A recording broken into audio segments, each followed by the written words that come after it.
The place I'm, of course, going to come from has a lot to do with being in Hollywood. But I want to be clear that 90-some% of what I'm going to discuss with you, the way that I'm going to present it to you, is still unequivocally going to be that it applies to your hometown, it applies to your marketplace, it applies to wherever it is you're an actor, it applies to London, Sydney, Atlanta, New York, Chicago, Cleveland, San Francisco. It applies to you, or in Paris, Texas. The Hollywood-centric stuff, the things that I'm going to actually say along the road of this webinar series that are really clearly just about Hollywood, I'll be sure and tell you.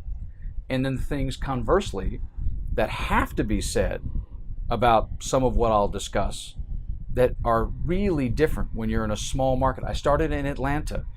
Great place to start a career, Atlanta. But there are some things about being in Atlanta that will never apply to Hollywood. And so I will make sure that I clarify those once in a while when you're dealing with small markets. But in general, please know that this is coming to you as a full-scale education process with regards to the Actors Network. It's not something that only is going to apply if you ever wind up in Hollywood. Not at all. Okay, so let's be clear on that.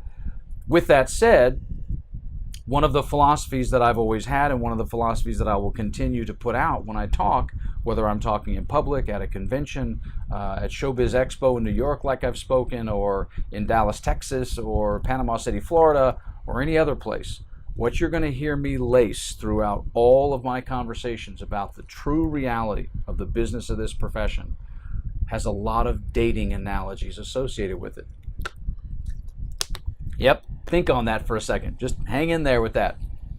The reason why dating analogies are so unbelievably accurate